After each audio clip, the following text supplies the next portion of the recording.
नमस्कार साथियों, आज हम बात करेंगे फिर से सीबीएसई बोर्ड का जो 10th का पेपर कॉम्प्लीमेंट्री पेपर था उसका सेक्शन बी का हम बात करेंगे कि सेक्शन बी में कौन से क्वेश्चन पूछे गए हैं। ठीक है। तो सेक्शन बी जो है आप पेपर देख सकते हो, 5 क्वेश्चन है, 2-2 नंबर का। ठीक है, तो ये सारे क्वेश्चन करने हैं आपको। ठीक, वेरी शॉर्ट आंसर है। ठीक, अब देखो यहाँ पे 21, 22, 23, 24 और यहाँ पे 25 क्वेश्चन है और हम सारे करेंगे। ठीक, चलिए क्या बोला गया, पहले 21 की बात करते हैं। आप पेपर देख सकते हो। 21 में क्या बोला जा रहा है, in a school there are 2 section A and B of class X, there are 48 student in class section A and 36 student in section B, determine the minimum number of books required for their class library so that they can be distributed equally among the student of section A or that of section B। तो video आप pause करके आप देख सकते हो।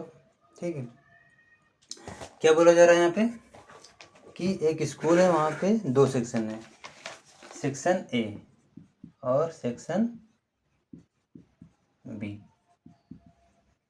और इसमें जो है 48 स्टूडेंट है, यहाँ पे 36 स्टूडेंट है। ठीक, पूछा जा रहा है कि अगर एक लाइब्रेरी है स्कूल के अंदर, उसमें कितनी बुक्स हों, क्या हो, कितनी बुक्स हों, ताकि अगर हम लोग उस बुक्स को इक्वली डिस्ट्रीब्यूट करें, 48 स्टूडेंट में डिस्ट्रीब्यूट करें इक्वली, मतलब इतनी बुक्स हो ताकि हम लोग इक्वली इसको डिस्ट्रीब्यूट कर सकें और इक्वली हम लोग क्या कर सकते हैं, 36 स्टूडेंट में इसको डिस्ट्रीब्यूट कर सकते हैं। ठीक है, तो कितनी बुक्स होनी चाहिए ताकि हम लोग इक्वली जो है 48 में भी और इक्वली 36 स्टूडेंट में डिस्ट्रीब्यूट कर सकते हैं। ठीक है, देखो इसको आंसर निकालोगे तो आप एलसीएम निकाल दोगे तो आंसर आ जाएगा। कैसे, देखो भाई, अगर हम लोग देखते हैं 48 स्टूडेंट को अगर इक्वली हम लोग डिस्ट्रीब्यूट करें तो अगर 48 बुक्स हो तो सारे बच्चों को एक एक मिल जाएगा। ठीक है, 36 स्टूडेंट है तो 36 बुक्स हो तो इसमें एक एक बुक आ जाएगा। ठीक है, मगर हमको लाइब्रेरी में इतना बुक चाहिए ताकि हम लोग क्या करें, मतलब 48 स्टूडेंट हैं तो इक्वली ही हम लोग को इसको डिस्ट्रीब्यूट कर सकें और इक्वली ही 36 स्टूडेंट को भी डिस्ट्रीब्यूट कर सकें। ठीक है, तो एक तरीका है, अगर इसका एलसीएम फाइंड आउट कर लो। ठीक है, ये स्टूडेंट है, हम दो बुक मांग के चलेंगे कि मतलब 48 बुक है और 36 बुक है। अगर आप इसको एलसीएम निकालोगे, ठीक है, अभी हम लोग 2 मेथड से करेंगे इसको ताकि हम लोग आसानी से सीख पाएँ। तो 2 2 जा 4, 3 जा 12, 12 3 जा 36 और 36 4 जा 4 6 जा 24 और 4 3 जा 12, 144। तो यहाँ पे पूछा गया minimum number of books required for their class, तो क्या होगा, तो 144 बुक्स होगा। ठीक है, अगर लाइब्रेरी में 144 बुक्स हो, अभी हम लोग चेक कर लेते हैं, 144 बुक्स होगा तो हम लोग इक्वली डिस्ट्रीब्यूट कर सकते हैं। जैसे अगर हम लोग 48 से डिवाइड करेंगे तो 3 आएगा। ठीक है, मतलब क्या हुआ, 48 स्टूडेंट हैं और हर एक स्टूडेंट को 3 बुक्स दिया जाएगा तो अब 144 डिस्ट्रीब्यूट हो जाएगा। ठीक है, ऐसे ही 36 144 बुक्स है आपके पास, 36 से डिवाइड करोगे तो हर एक स्टूडेंट के पास कितनी बुक्स आएगी, 4। बात समझ आई है कि मतलब 144 बुक्स है। अगर हम लोग सिर्फ सेक्शन ए के बच्चों को हम लोग डिस्ट्रीब्यूट करेंगे तो इक्वली कितना आएगा, हर एक बच्चे को 3 बुक्स अगर प्रोवाइड कराओगे तो 144 बुक्स ही हैं जो डिस्ट्रीब्यूट हो जाएंगी।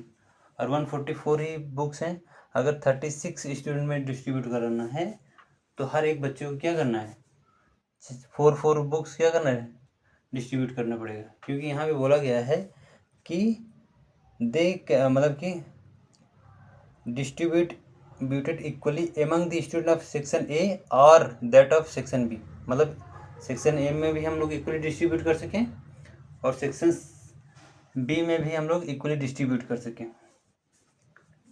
तो आई होप आपको समझ में आ रहा है। तो एक मेथड ये है, ठीक है। एलसीएम ले लेंगे, तुम्हारा जो आ जाएगा नंबर ऑफ बुक्स की, ठीक है। चलो एक दूसरा मेथड हम लोग करते हैं। कैसे भाई, 48 स्टूडेंट हैं, 36 बुक्स हैं, ठीक है। सॉरी, 48 स्टूडेंट सेक्शन ए में है, 36 सेक्शन बी में है, ओके। तो अगर हम कंसीडर करें कि हर एक बच्चे को एक्स बुक्स दिया जा रहा है, हर एक बच्चे को कितना दिया जा रहा है, एक्स बुक दिया जा रहा है, तो 48 में कितने हो जाएंगे, 48 इंटू एक्स, मतलब टोटल नंबर ऑफ बुक्स कितनी हो गई, 48 इंटू एक्स, क्लियर। और 36 स्टूडेंट हैं, इनको हम मान के चलते हैं एक बच्चे को वाई, तो 36 को 36 इंटू वाई, ये टोटल बुक्स हो जाएगी नहीं हो जाएगी, बताओ। एक बच्चे को एक्स बुक्स अगर मिल रही है तो 48 बच्चे को कितने मिलेंगे, 48 इंटू एक्स करना पड़ेगा नहीं करना पड़ेगा। और एक बच्चे को वाई, तो 36 स्टूडेंट को 36 इंटू वाई कर देना पड़ेगा। ये टोटल बुक्स क्या होंगे बताओ, 48x इक्वल टू 36y। ये दोनों बुक्स इक्वली तो होंगे, है कि नहीं। तो यहाँ पे x इस टू वाई का रेशियो निकालते हैं पहले। तो क्या हुआ, x अपॉन वाई की वैल्यू कितनी आ गई, ये रेशियो आ गया, है कि नहीं। अब देखो रेशियो है तो यहाँ पे समझना पड़ेगा, x अपॉन वाई कितना आ गया, ठीक, रेशियो 3:4।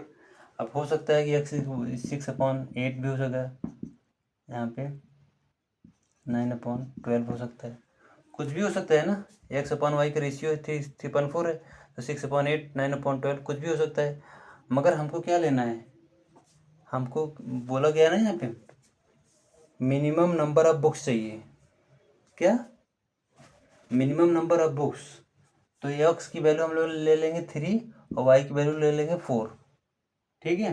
तो यहाँ पे 40 इंटू 8 एक्स करोगे तो कितना आ जाए 4, तो 144 बुक्स आएगा कि नहीं आएगा। तो आप इससे भी कर सकते हो आप। देखो इसमें कोई आपको ज़्यादा फार्मूला यूज़ नहीं करना पड़ेगा, आपको समझना पड़ेगा, ठीक है। तो आपको कैलकुलेशन भी समझनी पड़ेगी, एलसीएम का यूज़ कर सकते हो या फिर इस मेथड से यूज़ कर सकते हो। क्योंकि एक्स और वाई का रेशियो 3:4 आ गया, है कि नहीं। तो 3:4 है तो 6/8 भी तो हो सकता है। मगर हम लोग 3/4 क्यों ले रहे हैं, क्योंकि हमको मिनिमम नंबर ऑफ बुक्स चाहिए, कितना चाहिए, मिनिमम नंबर ऑफ बुक्स चाहिए। तो इसी वजह से एक्स और वाई की वैल्यू मिनिमम होना चाहिए। तो हमने एक्स कंसिडर करें 3 हो जाएगा और वाई को 4, तो यहाँ मल्टीप्लाई करोगे नंबर ऑफ बुक्स इक्वल आएगा, ठीक है। तो ये हमारा 21 क्वेश्चन था, आई होप आपको समझ में आ चुका होगा, ठीक। तो ये ऐसे समझ लो कि ये एलसीएम और एचसीएफ के पॉइंट ऑफ व्यू से क्वेश्चन पूछा गया था आपसे, ठीक। दूसरा यहाँ पे बोला जा रहा है, क्वेश्चन है यहाँ पे, find the zeros of the polynomial 7y² - 11/3y - 2.3।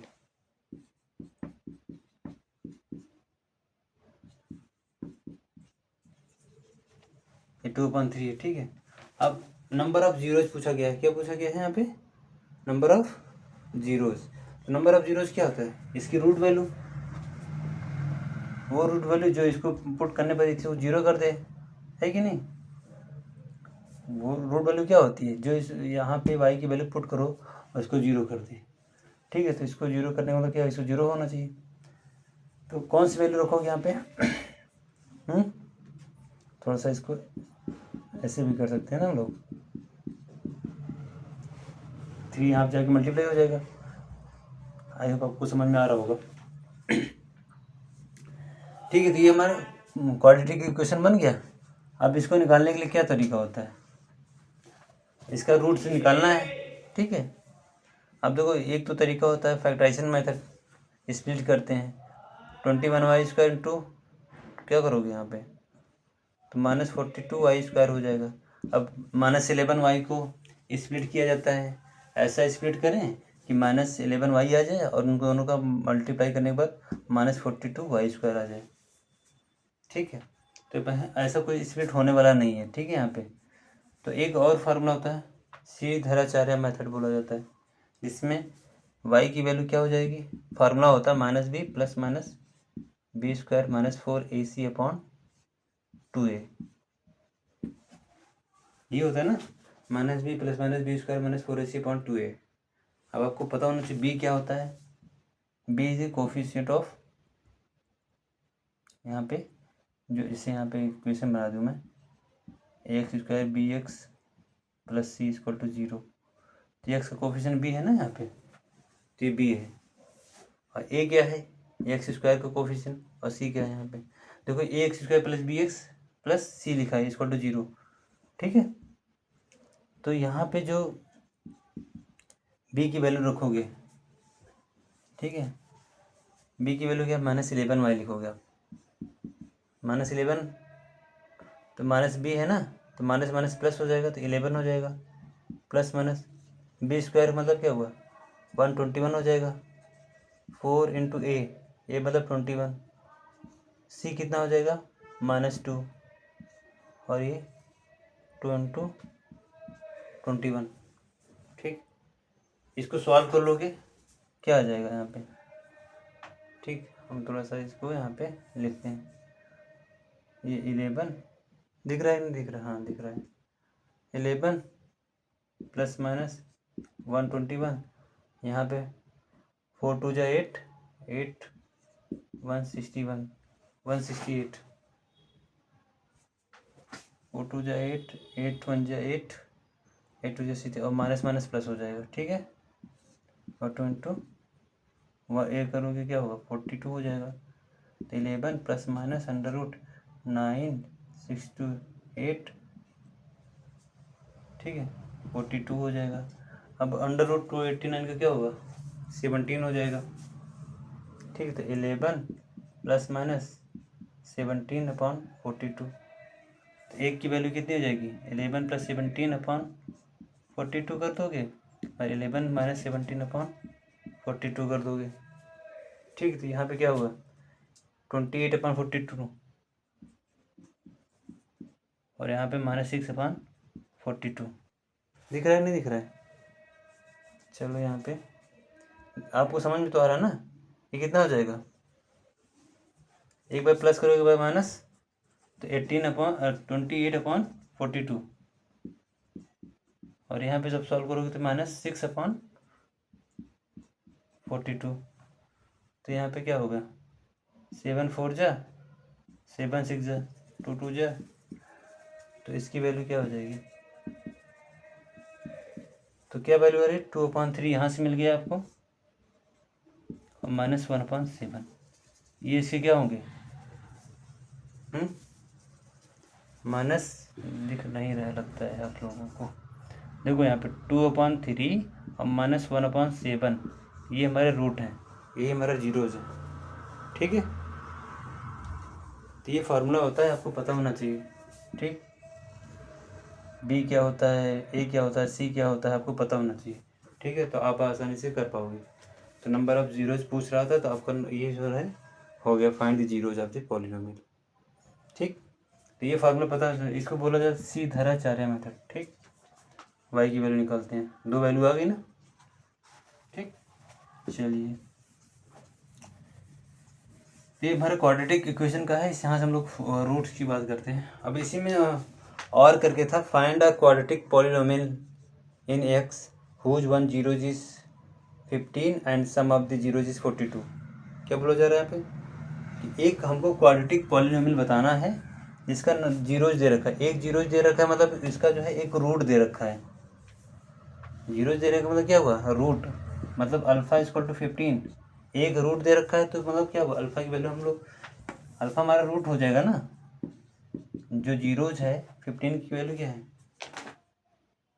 मतलब 15 एज ए 1 जीरोज दे रखा है ना यहाँ पे, देखो हुज 1 जीरोज इज 15, मतलब ये रूट है, क्योंकि यही रूट हमारा, रूट बोला जाए फिर जीरोज बोला जाए, ठीक, ये हो गया। और उसके बाद बोला and the sum of the zeros is 42, sum of the zeros is 42, इसका मतलब क्या हुआ, अल्फा प्लस बीटा, ये दोनों रूट है, इन दोनों का सम कितना रखा है 42, ठीक।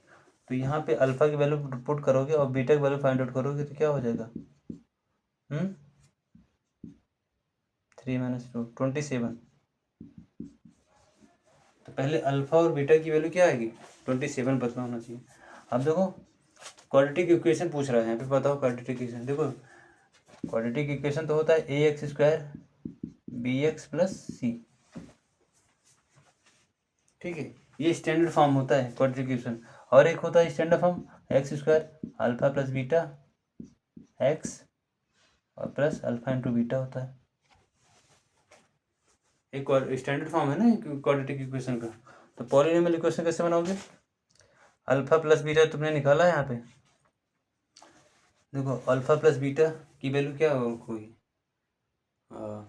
आपको गिवन है ना, sum of the zeros is 42, x² - 42x, मगर अल्फा इंटू बीटा, बीटा नहीं तो पता था ना, अब यहाँ 15 × 27 कर दोगे तो ये हमारा 15 × 27 रख दोगे तो ये तुम्हारा स्टैंडर्ड फॉर्म आ जाएगा। तो ये हमारा पॉलिनोमियल पूछा जा रहा है, तो पॉलिनोमियल आप बता सकते हो, ठीक है। बहुत छोटा सा क्वेश्चन था, आसानी से हो जाएगा। चलिए हम अगला क्वेश्चन जाते हैं।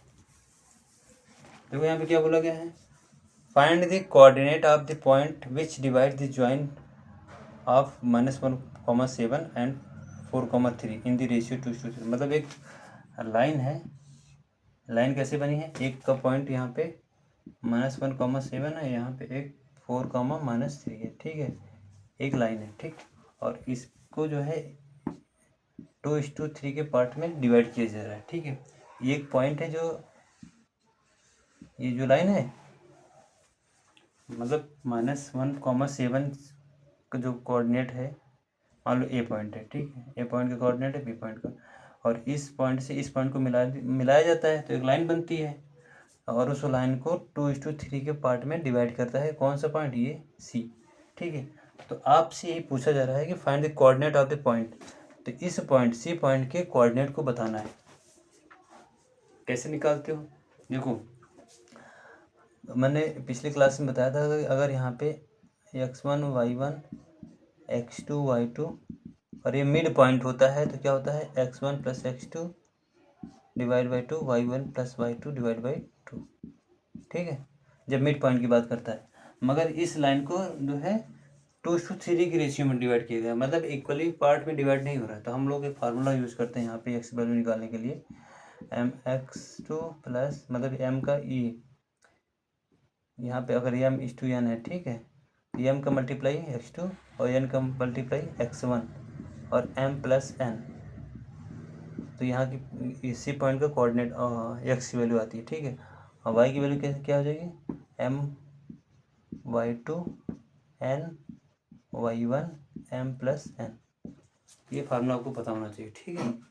तो कैसे निकालोगे, देखो 2 मल्टीप्लाई करोगे 4 से, 3 मल्टीप्लाई करोगे 7 से, और m + n 5 से, तो ये x की वैल्यू आ जाएगी 8 + 21 और 5, तो क्या आ जाएगा 29/5, ठीक। y की वैल्यू क्या आएगी, m × y2, मतलब 2 × -6, अब हमने गलती कर दी है, देखो यहाँ पे n x1 लेना था, यहाँ पे भाई m x2 n x1, यहाँ पे -1 करना पड़ेगा आपको, फार्मूला पता होना चाहिए भाई, नहीं तो गड़बड़ हो जाएगा।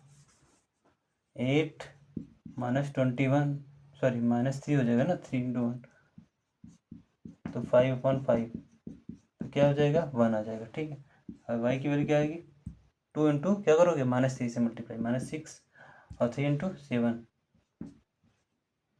तो 3 इंटू 7 करोगे और m+n 5, तो क्या -6 + 21 5 15/5,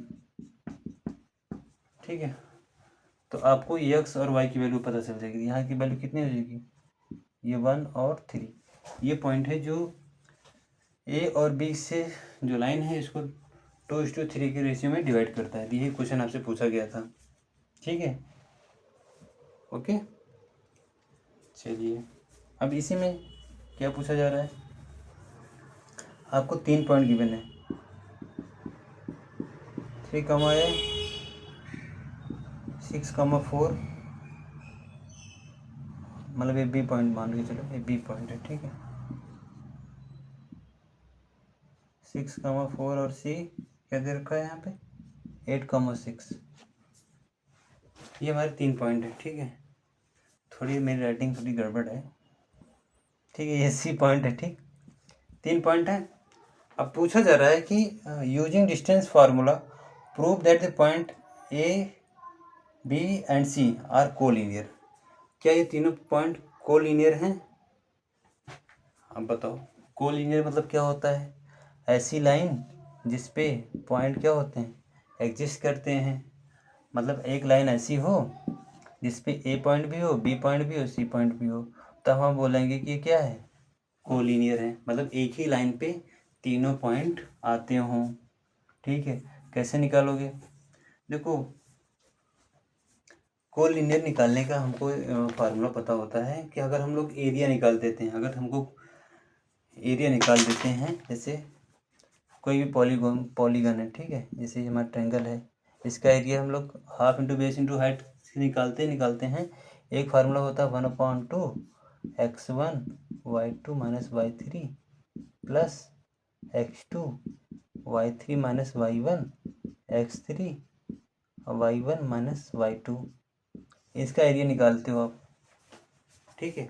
इसका एरिया निकालोगे तो इसकी वैल्यू अगर 0 आती है तब हम बोलते हैं कि x1 y जो हमारा 3 पॉइंट होंगे यहाँ पे x1 x2 sorry x1 y1 x2 y2 और x3 y3 पॉइंट रखोगे। अगर ये 0 हो जाता है मतलब एरिया इसका 0, तो एरिया 0 मतलब क्या हो, कोई भी फिगर नहीं बन रहा है, मतलब एक लाइन ड्रॉ करो तो एरिया कहाँ बना है, नहीं बन रहा है ना। तो अगर इसकी वैल्यू 0 हो जाती है तो हम बोलते हैं कि ये तीनों पॉइंट क्या होंगे कोलिनियर होंगे। क्या होगा कोलिनियर। अब यहाँ पे देखो क्वेश्चन लिखे यूजिंग डिस्टेंस फार्मूला, कोलिनियर तो बताना ही है, मगर ऐसे नहीं बताना है कि हम लोग एरिया 0 कर दें और पता चल गया कि भाई कोलिनियर है। हमको बोला गया है कि यूजिंग डिस्टेंस फार्मूला, आपको डिस्टेंस फार्मूला का यूज़ करके बताना है कि ये तीनों पॉइंट कोलिनियर हैं या फिर नहीं है। इसका मतलब क्या हुआ, जैसे क्या होता है x1 y1 और x2 y2, इसका जो है 2 पॉइंट है, इसके बीच का जो डिस्टेंस होता है फार्मूला क्या होता है √x2 - x1 का whole square plus y2 - y1 का होल स्क्वायर, ठीक। ये डिस्टेंस आता है, पहले आपको ये डिस्टेंस पता होना चाहिए, ओके।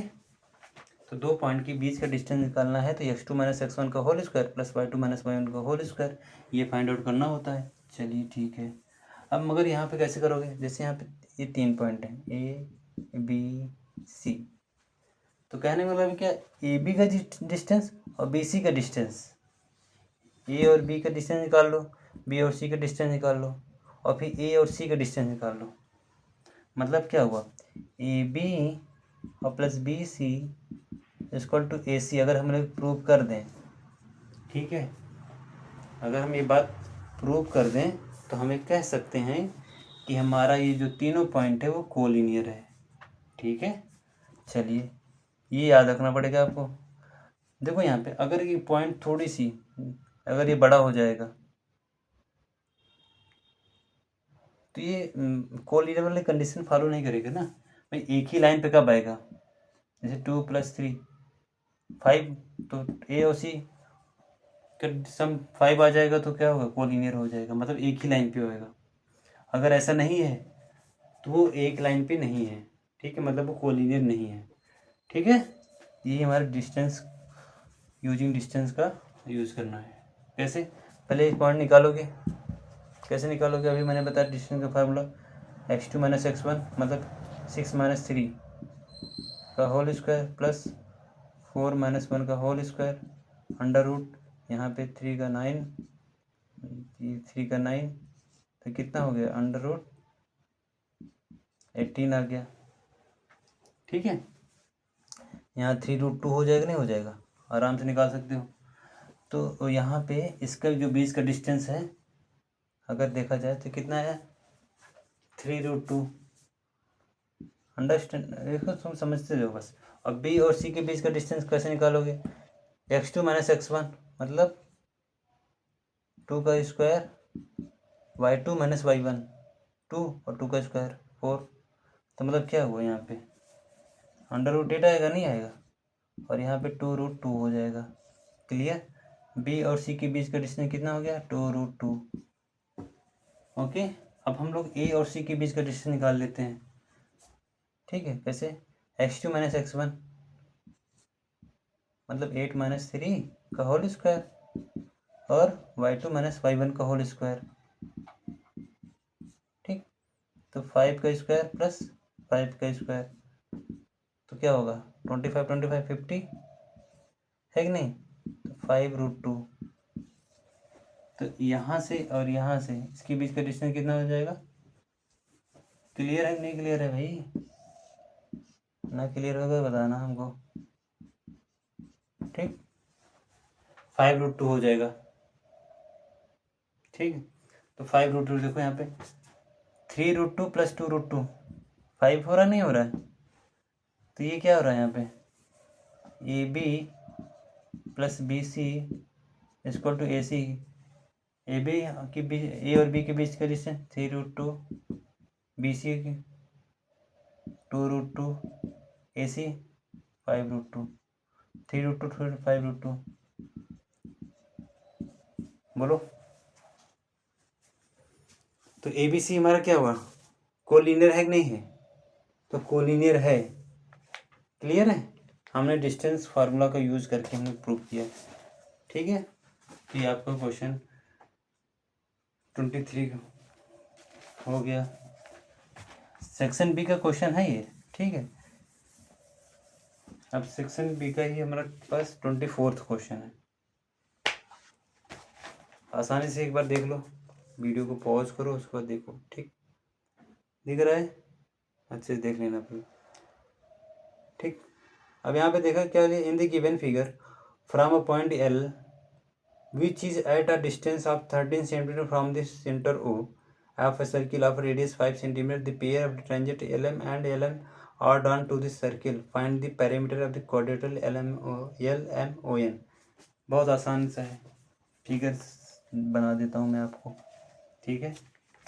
फिगर से ही हो जाएगा ये, कुछ प्रॉपर्टीज आपको पता होना चाहिए, ओ है, ये एम है, ये एन है, ठीक।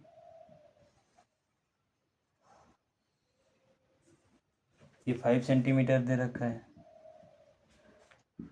ये क्या दे रखा है, 13 सेंटीमीटर दे रखा है। अब आपसे क्या पूछा है, LMON का पेरीमीटर, मतलब क्या हो, ये एल है तो LM plus MO plus ON plus LN। Perimeter क्या होता है, लेंथ ऑफ द बाउंड्री होता है ना, लेंथ ऑफ द बाउंड्री होता है। तो क्या करना है, अब तुम्हें LM पता होना चाहिए, LN पता होना चाहिए, तो फाइंड आउट कर पाओगे। आपको याद रखना पड़ेगा कुछ चीज़ें, सर्किल की प्रॉपर्टीज आपको पता होना चाहिए, ठीक है। पहले तो ये समझो LM और LN इक्वल होगा, किसी भी एक्सटर्नल पॉइंट से अगर हम किसी सर्किल पर दो टेंजेंट ड्रॉ कर रहे हैं तो वो दोनों टेंजेंट की डिस्टेंस, उसकी जो लेंथ होती है वो इक्वल होती है, मतलब LM इक्वल टू क्या है LN, ये सब पता होना चाहिए। दूसरी बात, आपको पता होना चाहिए जब हम लोग किसी भी पॉइंट से टेंजेंट ड्रॉ करते हैं, जैसे एम पे आया ना, यहाँ पे एल से ड्रॉ की टेंजेंट, ये जो टेंजेंट पॉइंट है ना, यहाँ पे एंगल क्या बनता है, 90 डिग्री बनता है। क्या बनता है, 90 डिग्री बनता है। तो अब 90 डिग्री बनता है तो ये क्या, एल एम ओ क्या हो जाएगा, राइट एंगल ट्रायंगल बन जाएगा। राइट एंगल ट्रायंगल बन जाएगा तो क्या हो जाएगा, 90 डिग्री के सामने क्या हो जाएगा, ये हाइपोटेनियस। ये क्या हो जाएगा, चाहे इसको बेस मान लो चाहे परपेंडिकुलर मान लो, ठीक है। तो अब 30 का यहाँ पे देखो, P square plus B square plus H square होता है नहीं होता।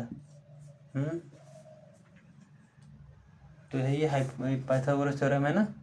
एच स्क्वायर मतलब क्या, 13 का स्क्वायर कर दोगे, 13 लिख दो यहाँ पे, मैं बता देता हूँ यहाँ पे। अगर एल एम क्या हो जाएगा यहाँ पे, एल एम स्क्वायर लिखोगे, एम ओ स्क्वायर लिखा हुआ है इक्वल टू एल ओ का स्क्वायर, 13 का स्क्वायर, एम ओ मतलब 5 का स्क्वायर, एल एम मतलब क्या हुआ, एक्स मान लो, कोई इशू नहीं।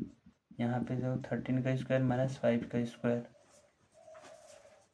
ठीक है, 13 का स्क्वायर माइनस 5 का स्क्वायर।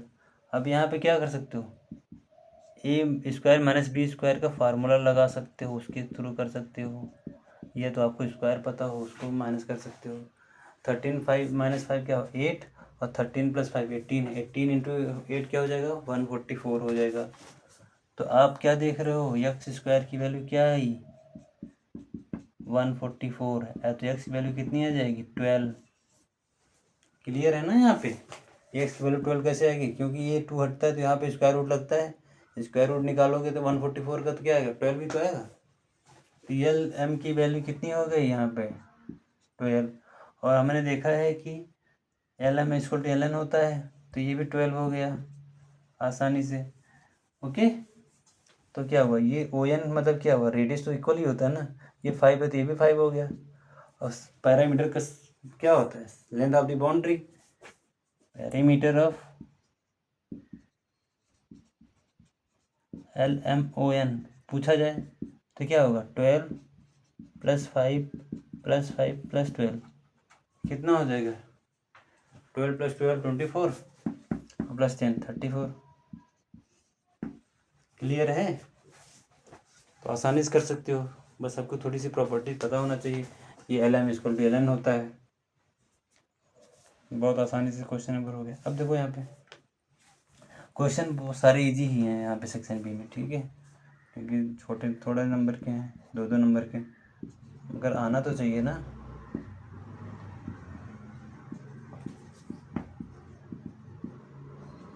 अब देखो यहाँ पे कॉट ए की वैल्यू दे रखी है यहाँ पे 4/3, कास स्क्वायर ए माइनस साइन स्क्वायर ए की वैल्यू पूछा जा रहा है। कैसे करोगे।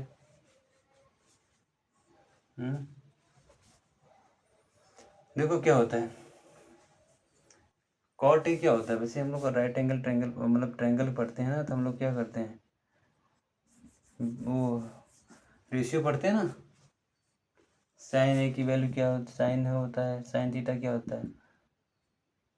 हाँ, हम लोग हिंदी में पढ़ते तो लॉग का मतलब क्या, परपेंडिकुलर अपॉन हाइपोटेनियस। टेन का क्या होता है, टेन थीटा का।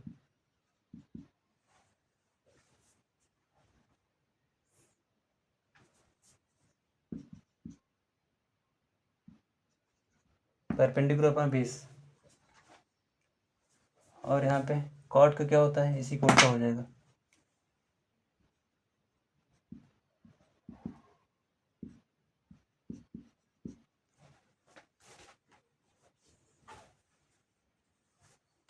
ठीक है, बेस अपॉन परपेंडिकुलर। तो अगर हम लोग काट की बात करते हैं, यहाँ पे क्या है, ये बेस है और ये परपेंडिकुलर है, तो आपको पता होना चाहिए ना कैसे। ये ट्रायंगल है, सॉरी यहाँ पे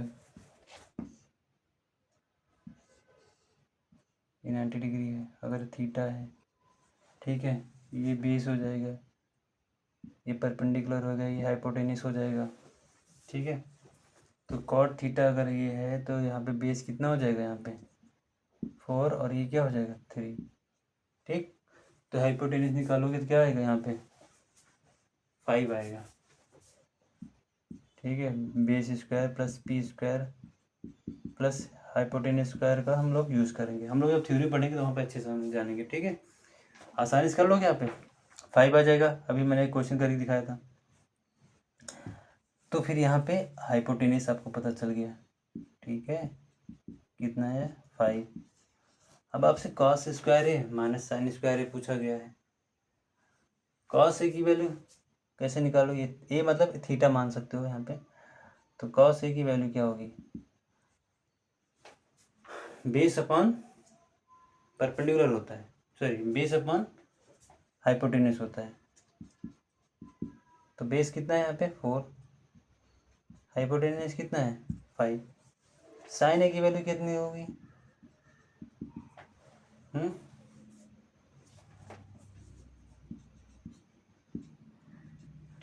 ठीक, परपेंडिकुलर अपॉन हाइपोटेनस। परपेंडिकुलर कितना है यहाँ पर 3 और हाइपोटेनस कितना है 5। ये ट्रिग्नोमेट्री रेशियो का कंसेप्ट लग रहा है यहाँ पे। ठीक है, तो कॉट ए से हमको पता चल गया बेस क्या है और परपेंडिकुलर क्या है। हम लोग यहाँ पे यूज़ करके हाइपोटेनस निकाल दिए और यहाँ पे सारे रेशियो आ गए। ठीक है, अब यहाँ पे आप पुट कर देना कास ए स्क्वायर मतलब क्या हुआ 4/5 है, तो मतलब क्या 24 से सॉरी 16/25 कर देना है। साइन स्क्वायर है मतलब क्या 9/25।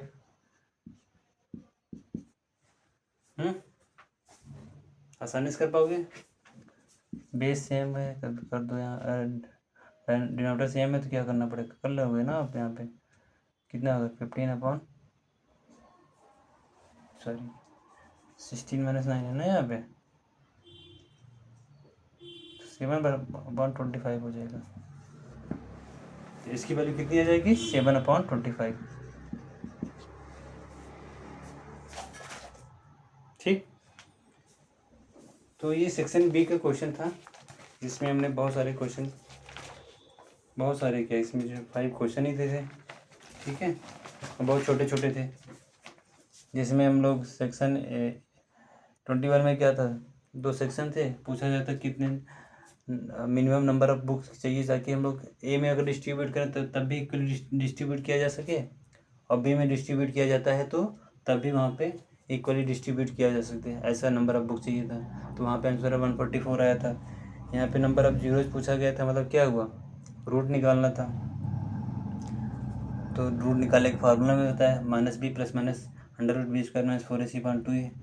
उसके बाद क्वाड्रेटिक इक्वेशन पूछ रहा था आपसे बनाने के लिए, वहाँ पे मैंने आपको बताया था फार्मूला ax² + bx + c, और एक होता है x² - α + beta × x plus α × beta. ठीक, ये भी मैंने देखा 2 पॉइंट के बीच का डिस्टेंस को 2:3 के रेशियो में कोई पॉइंट डिवाइड करता है तो वो पॉइंट बताना था, तो इसको देखा मैंने। फिर यहाँ पे 2-3 पॉइंट गिवन है, बोला जाता को लीनियर है नहीं है, डिस्टेंस फार्मूला को यूज़ करके बताना था, तो हम लोगों ने उसको सीखा। और यहाँ पे मैंने छोटा सा कंसेप्ट यहाँ पे भी लगाया, और ये आपका सारा हो गया। ये सेक्शन बी था हमारा। ठीक है, आई होप आप लोगों को ये क्वेश्चन समझ में आ चुका होगा। ठीक है, सेक्शन बी। तो हम लोग जो है सेक्शन सी भी लाएंगे। ठीक है, सेक्शन सी लाएंगे, क्या लाना ही है, सारे पेपर करवाना है ना। तो सेक्शन सी करेंगे, फिर सेक्शन बी, फिर सेक्शन ए। ओके, ठीक है, चलिए वीडियो अच्छी लगी हो तो लाइक करें, कमेंट करें, सब्सक्राइब करें। Thank you.